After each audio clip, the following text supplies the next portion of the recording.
17년쯤에 브룩스 당시 주한미군 사령관이 공수를 죽이지 못하면 화살을 충분히 요격하지 못한다 라고 말한 적이 있습니다. 이게 무슨 뜻인지, 그리고 우리가 여기에 부합하는지 한번 살펴보려고 합니다.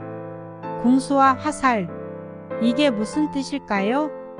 공수는 투발수단이고 화살은 투발체입니다.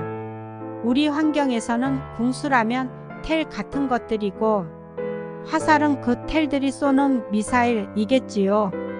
공수는 몇 발이고 화살을 쏠 수 있습니다. 하지만 화살은 공수가 없으면 날아가지 못하지요. 즉, 투발수단들을 투발 전 최대한 제거를 해야 날아오는 화살들을 줄일 수 있고 그나마 요격할 수 있다는 겁니다. 공수를 미리 잡지 못한다면 날아오는 화살들만 요격해야겠지요. 그리고 이런 대규모 역량을 가지는 것은 거의 불가합니다. 북한은 대규모 투발수단과 투발체들을 보유하고 있고 이걸 요격하려면 지금 있는 걸로는 택도 없거든요. 그리고 솔직히 말하면 투발수단을 타격하는 게 투발체를 요격하는 것보다 훨씬 싸게 먹히기도 합니다. 그렇다면 우리의 현실은 어떨까요? 일단 북한은 가장 최근에 나온 22년 국방백서 상에는 미사일 발사대가 100여 기, 방사포는 5,500여 분이라 나와 있습니다. 그리고 방사포 중 수백여 문이 통상 장사정포라고 말하는 240mm 이상 구경의 포들입니다. 대부분 240mm겠지만 이 중 몇몇은 300, 400, 600mm도 있겠지요. 그리고 북한은 단거리 텔을 다연장화해서 단시간에 최대한 많은 투발을 하려 합니다.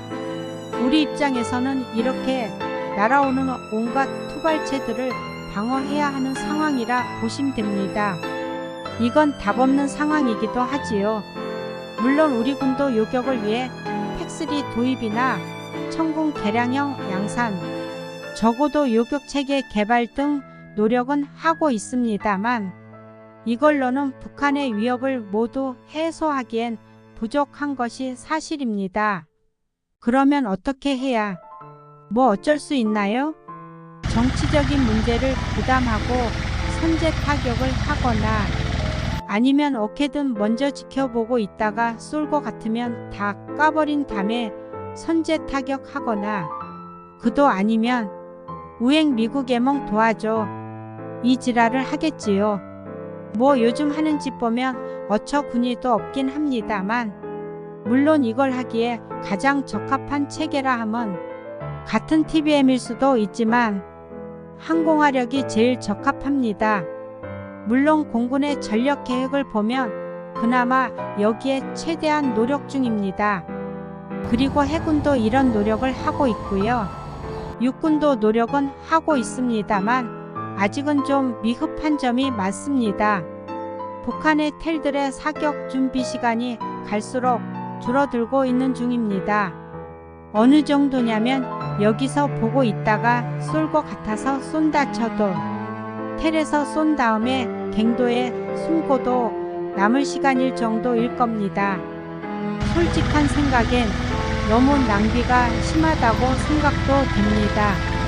뭐가 있으면 여러 개 뭉쳐서 하나로 하기보단 다 따로따로 만드니까요. 대포 병레이더도 군 4단급 따로 만드는 것도 그렇지요. 뭐 군단급이 4단급으로 쓰기엔 너무 커서 그렇다고 말하긴 하던데 이런 대포 병레이더를 대포 병용도뿐만 아니라 요격 체유도용으로도 쓰면 좋지 않을까 생각도 합니다. 굳이 따로 만들 필요 없으니 소프트웨어만 새로 만들어서 비용도 줄일 수 있겠지요. 솔직히 전쟁은 군사의 영역이라기보단 정치의 영역입니다. 정치가 제한하는 선에서 움직이는 게 군이니까요. 결국엔 여기에 대한 대응도 정치적 결정에 의해 정해질 겁니다. 근데 일단 요즘은 그냥 입만 털지 진짜 깡 있는 사람들은 없어 보이네요. 그럼 다들 건승하시길